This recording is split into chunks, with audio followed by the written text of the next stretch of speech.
Et je vais comparer le sachet plastique au chewing-gum que vous mangez tous les jours. 374 milliards d'unités de chewing-gum produits par an dans le monde.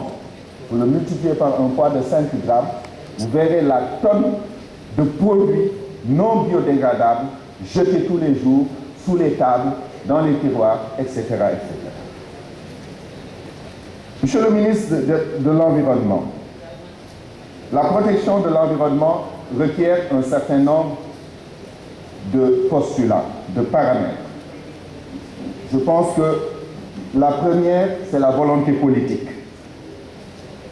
Ensuite, il devrait y avoir une implication forte des entreprises productrices, des pouvoirs publics, de tous les citoyens. Il devrait y avoir une évolution des mentalités et un changement de comportement. Si nous commençons par la volonté politique, je n'ai aucun doute qu'il y ait cette volonté politique. Ce qui me refroidit, c'est la faiblesse du budget du ministère de l'Environnement. Comment protéger l'environnement du Sénégal avec des budgets aussi faibles?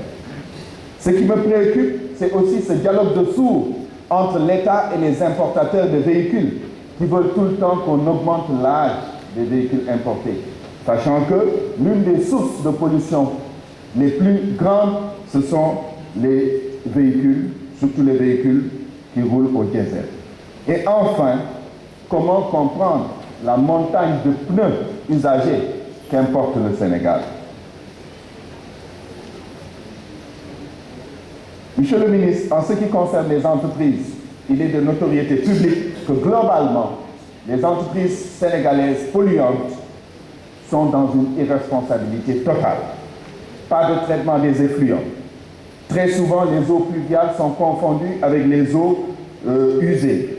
Aucune approche d'éco-conception. L'utilisation du papier, à commencer par l'Assemblée nationale. Convocation par papier dans nos tiroirs, convocation par papier à l'intérieur de l'hémicycle.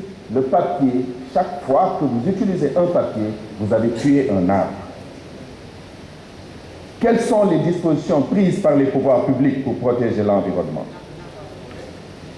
Aujourd'hui, malgré notre appartenance à la zone sahélienne, le Sénégal continue à donner des permis de coupe. Quand on regarde l'attaque violente qu'a subie la forêt de Filao de Guédiawaye, cela nous édifie sur notre itinéraire. Aujourd'hui, on autorise à des entreprises d'importer des déchets plastiques venant de l'étranger pour les traiter au Sénégal.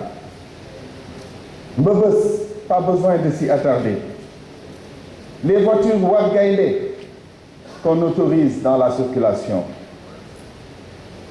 Il faut que les citoyens sénégalais changent de comportement et fassent évoluer leur mentalité. Il suffit de lire un passage de votre rapport lorsque vous êtes passé en commission pour toucher du doigt le niveau de contradiction dans lequel on évolue. Certains députés demandent le déclassement de forêts pour y construire des bâtiments. Certains députés demandent de transférer Mbebes à Sendou. C'est comme si l'on voulait choisir entre le diable et Satan. Il nous faut changer de comportement. Il nous faut choisir les bons produits de nettoyage. Il nous faut trier les ordures ménagères. Il nous faut utiliser le compost à la place des engrais chimiques. Il ne faut surtout pas mélanger l'eau de Javel avec la lessive ou le verser dans les toilettes. Il nous faut aller vers l'économie circulaire. Nous devons arrêter d'extraire, de transformer, de consommer et de jeter. Nous devons commencer à recycler. Je vous remercie, Madame la Présidente.